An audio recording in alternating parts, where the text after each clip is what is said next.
Tuhan gak pernah ninggalin kita. Justru luka itu yang membuat kita yakin bahwa Tuhan itu benar-benar ada. Halo teman-teman, selamat datang di Cerita Nita. Tempat dimana kita ngebahas cerita-cerita yang gak cuma numpang lewat di kepala, tapi juga ninggalin rasa di hati.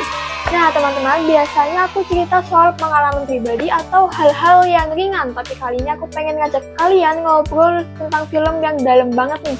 Judulnya aja Tuhan Izinkan Aku Berdosa. Kedengarannya berat ya, dan ini layak buat kita bahas. Teman-teman pernah gak sih ngerasa kalau dunia ini tuh terlalu jahat buat orang baik?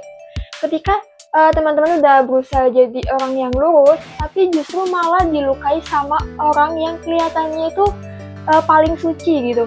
Nah, aku tuh baru saja nonton Tuhan Izinkan Aku Berdosa, dan jujur film ini tuh bikin aku terdiam lama gitu. Oke, teman-teman, singkatnya film ini tuh menceritakan tentang Kiran, mahasiswi berprestasi, taat agama, bercita-cita jadi dai. Dia datang dari desa dan dari keluarga yang susah, tapi semangatnya buat berdakwah itu luar biasa. Dia rajin, aktif ikut dakwah, dan hidupnya tuh bener-bener lurus, teman-teman.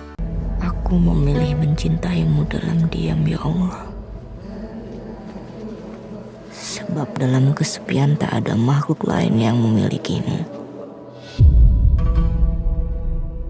Nah, sampai akhirnya dia itu masuk ke dunia yang gelap, dunia yang nyakitin dia, dan yang paling ironis itu semua datang dari orang-orang yang kelihatannya beragama banget.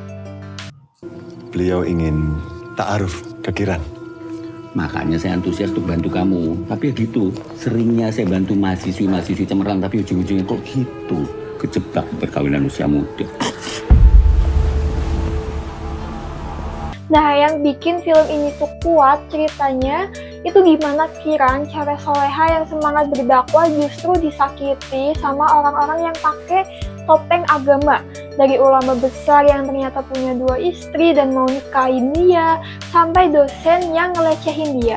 Semua itu menunjukkan satu hal, kemunafikan itu nyata dan sering banget diselimuti pakai jubah agama. Aku jadi mikir teman-teman, seberapa sering sih orang baik justru dituduh jahat dan orang jahat malah dipuja-puja karena kelihatan religius. Film ini tuh bikin kita ngerasa marah, sedih, tapi juga sekaligus sadar gitu. Nah, yang bikin menariknya itu peran Kiran yang dibawakan oleh artis Agni itu tuh sumpah dia tuh keren banget, emosinya dapet, dan aku tuh bisa ngerasain luka dan marahnya dia. Kemudian tuh film ini tuh disutradari oleh Hanung Bramantyo. Itu juga berhasil tuh ngeramu film ini tuh dengan tone yang kelam tapi nggak bikin capek gitu nontonnya, dan kamu tuh bakal tenggelam masuk ke dalam ceritanya gitu. Dan yang menurutku itu yang istimewanya dari Tuhan Izinkan Aku Berdosa ini tuh bukan film dakwah biasa. Ini film yang bisa membuat kita berpikir secara logis gitu, siapa sebenarnya sih yang lebih berdosa, siapa sih yang ngaku-ngaku paling suci, atau yang udah jatuh tapi dia punya harapan buat kembali.